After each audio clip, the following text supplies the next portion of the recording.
I will start off, and you won't be surprised, with a statement on the situation in Gabon. The Secretary General is following closely the evolving situation in Gabon. He notes with deep concern the announcement of the election results amid reports of serious infringements of fundamental freedoms. He firmly condemns the ongoing coup attempt as a means to resolve the post-electoral crisis. The Secretary General reaffirms his strong opposition to military coups. The Secretary General calls on all actors involved to exercise restraint, engage in an inclusive and meaningful dialogue, and ensure that the rule of law and human rights are fully respected. He also calls on the National Army and security forces to guarantee the physical integrity of the President of the Republic and his family. The United Nations stands by the people of Gabon. Just a programming note, tomorrow, August 31st, the last day of the month, the Secretary General of the United Nations will do a stakeout at noon. I will not do a briefing at noon or any time after 12 tomorrow. He will be speaking to you to preview his upcoming travels as he will be leaving New York over the weekend, but he'll give you more details. On Friday, we'll be back to our regular briefing with Paulina as well on behalf of the President and General Assembly. Also on Friday, 12:45, being September 1st, the first of the month, you will get a briefing from the President of the Security Council for the month of September, and that is Ambassador Ferit Hoxha, permanent representative of Albania to these United Nations. He will be here to brief you, of course, on the program of work. This morning, the Secretary General held a meeting, the inaugural meeting, in fact, which was virtual, with his scientific advisory board. The board includes eminent scientists in artificial intelligence, climate change, and biotechnology. Board members shared with the Secretary General their concerns about the risks of emerging science, as well as the opportunities it presents for accelerating development. These risks include rapidly accelerating artificial intelligence capabilities, current and future impacts of climate change inaction, and emerging scientific discoveries, as well as gaps in global and national preparedness for new pandemics, just to name a few issues. The board will immediately begin work with the UN system to understand and help address these risks, including through the new AI advisory body, the forthcoming General Assembly, and with senior decision-making bodies of the UN. If you're interested in speaking to any of the board members, let us know. They're a rather extraordinary group of people. Couple of other items for you. Our peacekeeping mission, Central African Republic, otherwise known by its French acronym, MINUSCA, today announced that it is working with local authority in the Haut-Boboumou prefecture in the southeast of the country to find a rapid solution to persisting insecurity. At a press conference in Bangui earlier today, the mission said that clashes between armed groups and attacks against the Central African Armed Forces have aggravated the humanitarian situation and led to massive displacements there. Meanwhile, the mission is continuing efforts aimed at contributing to the protection of civilians through long-range patrols in the Mboki-Zemio axis. In addition, MINUSCA recently launched quick impact projects for the rehabilitation of 6 bridges in the Mboumou prefecture to improve humanitarian access to communities, as well as access for peacekeepers who are contributing to their protection. Today is the International Day of the Victims of Enforced Disappearances. In a tweet on this day, the Secretary General says that enforced disappearances is a serious human rights violation and has frequently been used to spread terror. He calls on countries to help put an end to this atrocious crime. And on a related note, in a statement released today, the Special Representative of the Secretary General ahead of the UN Interim Administration Mission in Kosovo, Caroline Ziade, called for renewed efforts and commitments to resolving the fate of the victims of enforced disappearances.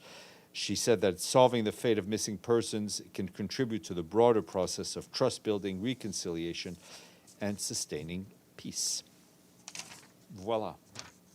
Deji, then Mr. Bryce Pease. So this is the second coup now in West Africa. How is that? I mean, for this year? I mean, or Central Africa. I mean, okay. So I mean, okay. So how would this affect a local operation of the United Nations there? Well, I mean, we have about 776 people who are, as far as we know, all safe and sound. I mean, of course, we're always concerned about the safety of our people, but our broader concern are really for the people of Gabon and the people of countries that have undergone military coups recently, which is a clear violation of their rights.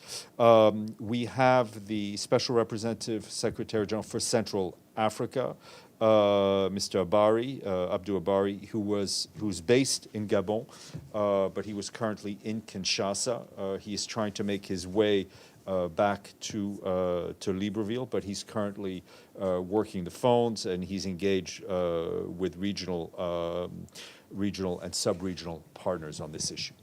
So will we soon get any briefs on this? Well, I mean, we will share what information we have, and as soon as we have more information to share, we shall. Now, yesterday I asked about the whereabouts of Mr. Grundberg. Can you confirm that he was in Yemen yesterday? Yes, he was in Yemen. Okay. So coups are on the Sherwin and rise, Maggie, yes. particularly in this region. Where do the solutions lay?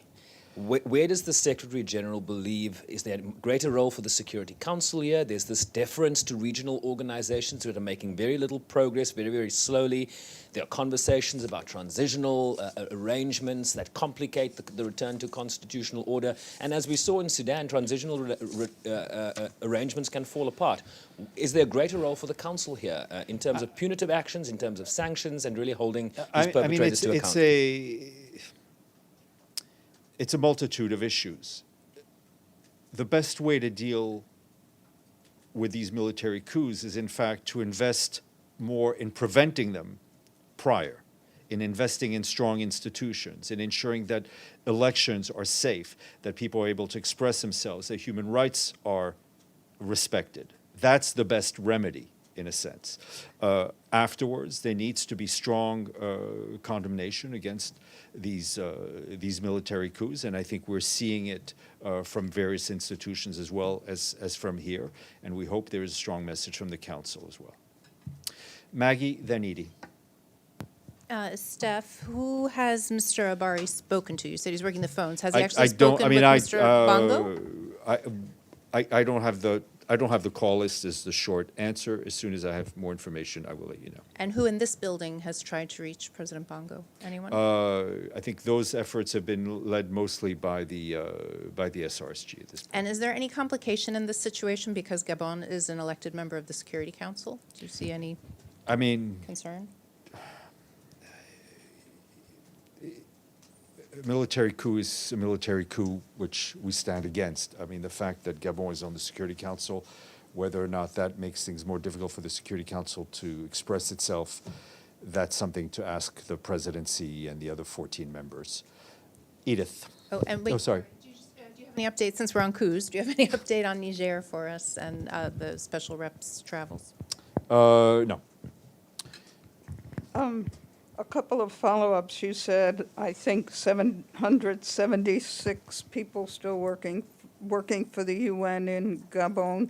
How many international staff? How many national staff? We have 81 international staff and 163 national staff. And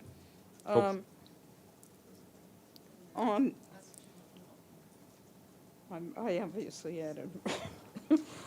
Maths has never been our strong point here. 163 plus 81. Oh, we were talking also with, I'm sorry, there's also a dependence. We also have dependence, sorry. Right. Okay. Does the Secretary General have any comment on the latest missile launch by the DPRK earlier today? Our message after every missile launch by the DPRK remains the same. We stand strongly against it as violations of Security Council resolution. And Also today, there were very heavy missile and drone strikes in both Ukraine and Russia. I mean, we continue to be concerned about the escalation of violence that we're seeing. Okay, sorry, Benno, then Ibtisam. Thank you. Another follow-up to Gabon. You talked about preventing coups first and foremost should be the work, and preventing coups by basically making better policies and giving these countries more attention. But there has been an uptick. Does that mean, on the flip side, that there was not enough attention and neglection of this countries in the I last think I will, years? you know, I will leave that kind of analysis to you. But I think it is, and I think while we have seen a series of coups, I think it's important also probably not to paint everything with the same broad stroke, that every country has its own issues to deal with. But what I was, in my answer to Sherwin, what I was saying generally is that there needs to be investment in development, in strong institutions. We need to make sure that elections are well organized, that people have the ability to express their will in themselves freely. You know, if you look at the Sahel, has there been not enough involvement and investment by the international community? I think the answer is probably yes. Ibtisam. I asked you yesterday about the Algerian foreign minister and his initiative. So did you have any time to look at it? I have nothing different to say to you today than I said to you yesterday. So, I mean, you had the time to look into it. And I understand. I understand your lack of appreciation at my answer, but I will leave it at that. I know she's been waiting. Ibtisam is one of the more patient friends that we have here. What? Alhamdulillah. Yes, exactly. Excellent. Did Paulina's not briefing today, so I will leave you. And if there's anything else on Gabon, I will let you know. Hasta la vista.